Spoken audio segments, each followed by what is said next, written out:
Ok, alors, j'enlève mon masque, vous m'entendrez mieux.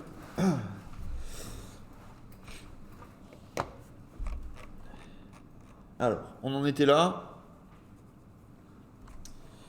Juste quelques petits détails à modifier.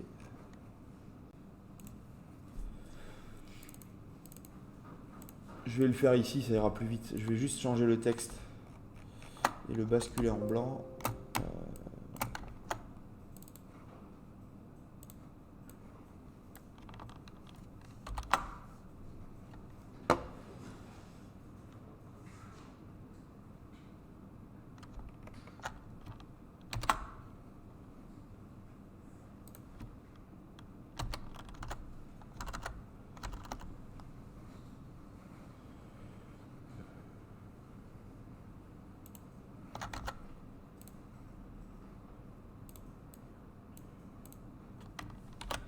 Voilà, c'est un peu mieux.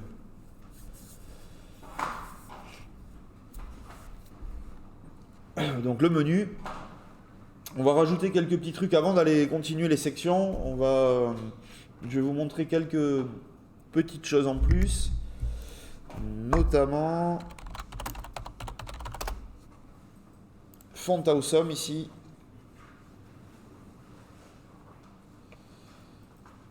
Alors, on va avoir des icônes, l'icône recherche ici, une icône panier aussi. On va remplacer panier par l'icône du panier. Pour ça, on va pas utiliser des PNG. On pourrait utiliser des icônes faites sur Photoshop. Le problème, c'est qu'un fichier PNG, une icône, euh, type image, on ne peut pas changer sa couleur. On peut pas non plus, enfin on peut, mais ça va pixeliser, l'agrandir. Donc il y a des personnes, il y a quelques années, qui ont eu l'idée de créer une police de texte qui, à la place des lettres, va faire des icônes. Donc plutôt que quand vous écrivez A majuscule, une police de texte, c'est du vectoriel.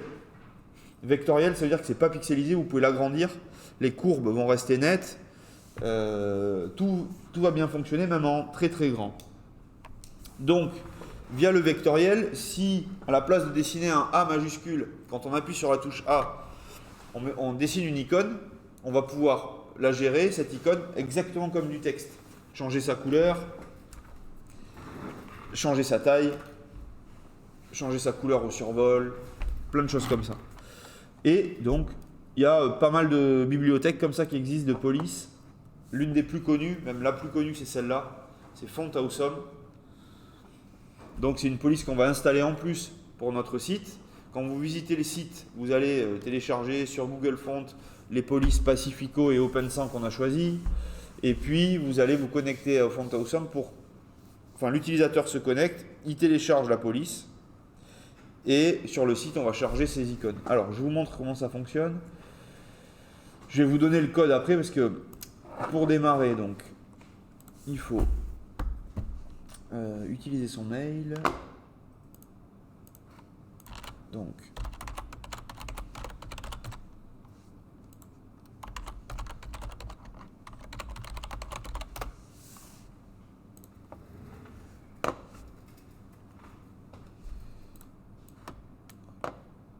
j'y vais.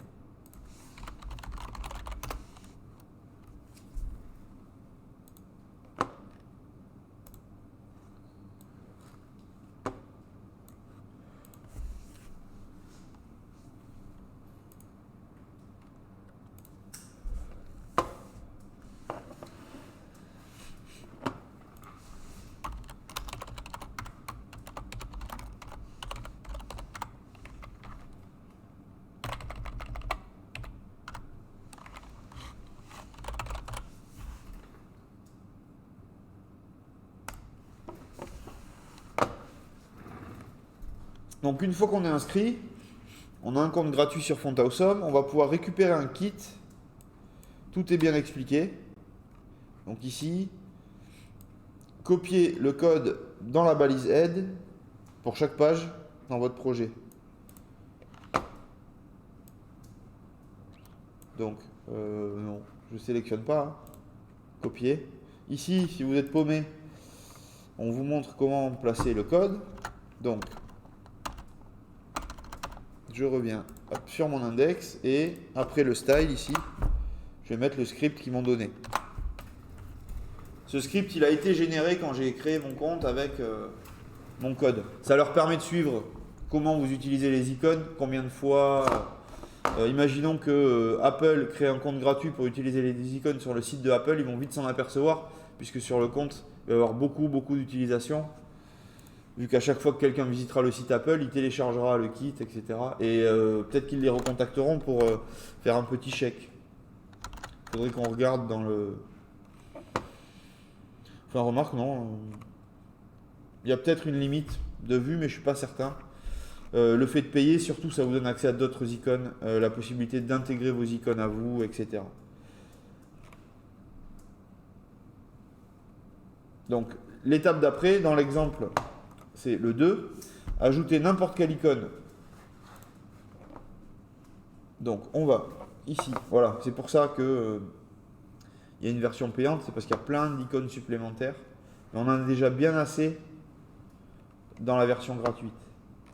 Ici, hop, on va aller chercher dans les icônes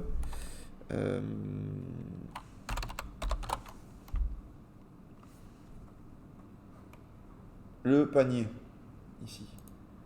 Donc je clique dessus. Ça, c'est pas modifiable. C'est juste pour vous montrer le fichier vectoriel. On va cliquer sur utiliser cette icône. Ils vont me donner ce code là. Voilà.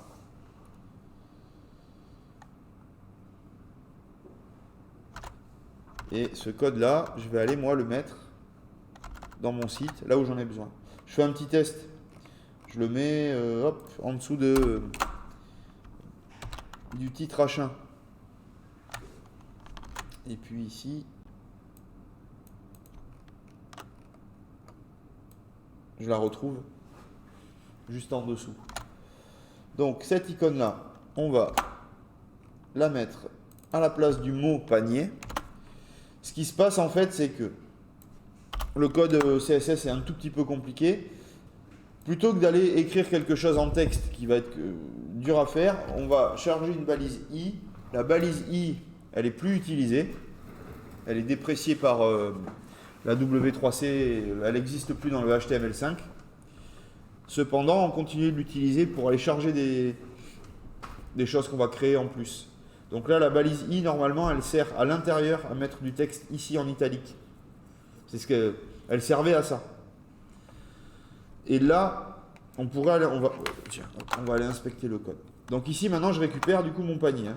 Ça marche parfaitement. Ça a récupéré la taille du texte, la couleur du texte. On va même, en allant plus loin dans le CSS,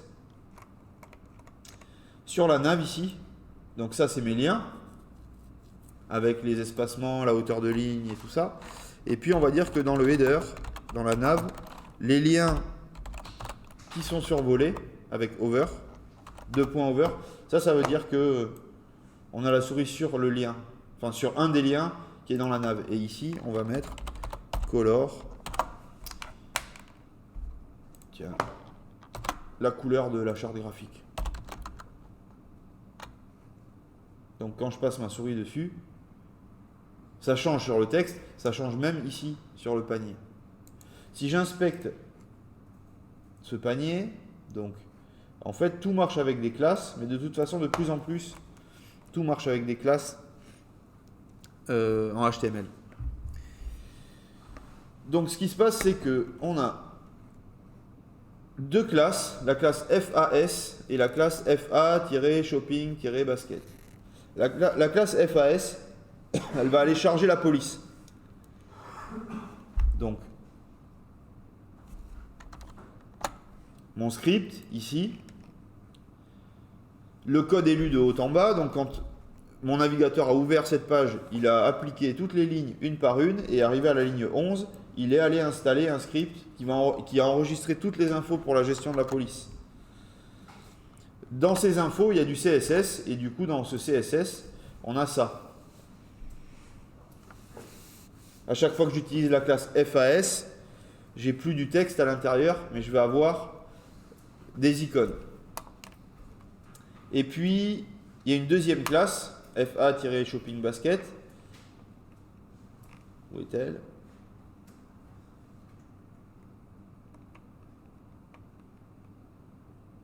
Ah oui, elle n'est pas là. C'est à l'intérieur.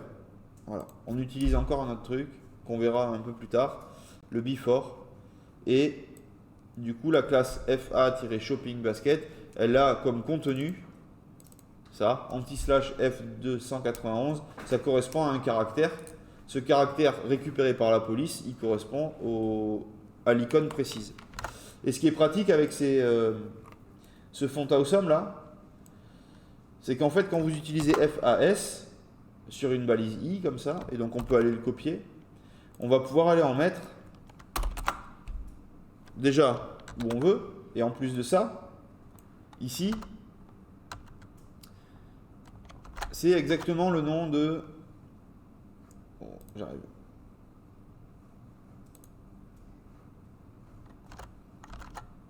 Pas de chance, c'est... Bon, on peut aller les voir, de toute façon, les icônes. Voilà. C'est exactement le mot qu'il y a là, en fait. Donc, une fois que vous avez une balise I comme ça, si vous avez besoin d'en mettre d'autres, vous pouvez juste aller récupérer, par exemple, drafting-compass, et si vous chargez FA- puis on va pas le mettre là, on va le mettre hop, direct dans le menu, ça se verra beaucoup mieux. Voilà, j'ai juste changé le texte. Du coup, bon, ma page s'actualise toute seule, mais en s'actualisant, ma page, elle va pas aller chercher le caractère spécifique au panier, mais elle va aller chercher le caractère du compas. Et donc, n'importe quelle icône présente dans Font Awesome, vous avez juste à changer le texte ici. Je sais pas, roquette. Ça fait une roquette. Il faut aller voir après toutes les icônes.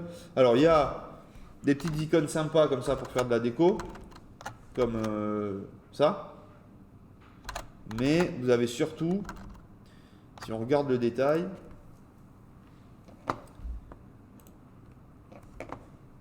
hop, alors je vais dans Free. Là, j'ai toutes mes icônes gratuites. Voilà. Il y a surtout des éléments d'interface utilisateur. Des alignements, des flèches pour aller déplier, des petits sliders, des choses comme ça. Burger menu.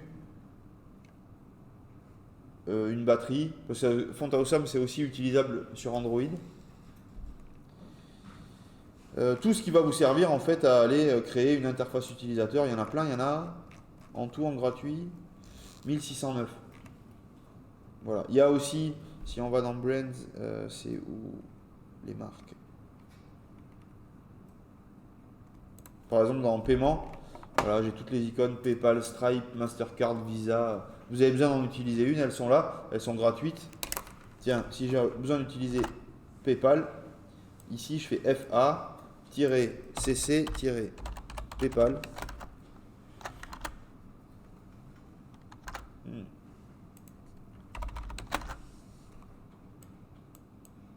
Non.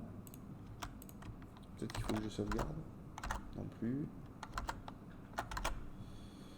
Je clique dessus, je vais voir ce qui... Ah. Piège. C'est FAB pour les marques. Et donc c'est FA-CC-PayPal. Et là, je l'ai bien, mon icône.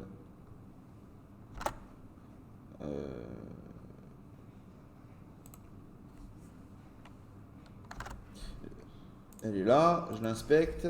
Ici, si je lui mets hop, font size 200 pixels, ça va pas pixeliser, c'est propre.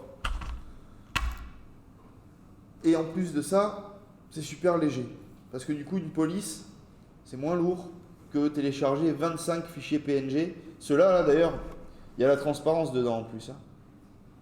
On le voit là, on voit le texte qui passe dessous. Donc plus vous avez d'icônes sur le site, plus vous avez intérêt à utiliser Font Awesome, parce que vous allez télécharger une police, vous aurez 1600 icônes de disponibles, et puis vous pouvez utiliser tout ce que vous voulez sur le site.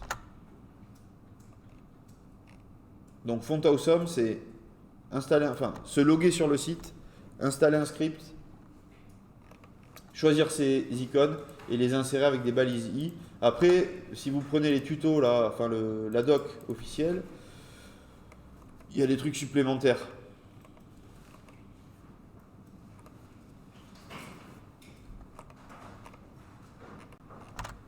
Alors peut-être que sur cette version ça a été supprimé, mais normalement en faisant FA-2X, en rajoutant cette classe, on double la taille de l'icône. Voilà.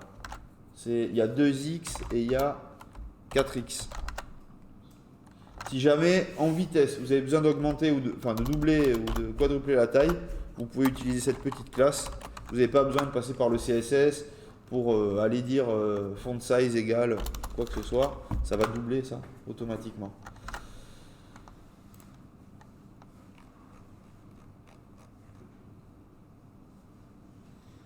Donc je vous mettrai le lien ici.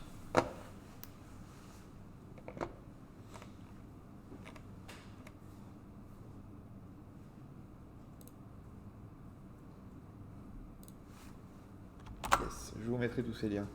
Et là on a la feuille d'aide avec vraiment toutes les icônes. Normalement, si vous avez besoin d'une icône, elle est dedans. Ça fait des années qu'ils bossent dessus, il y a pas mal de monde qui bosse dessus et ils ont pensé à quasiment tout. Il y a même Stripe comme méthode de paiement, des choses un peu nouvelles.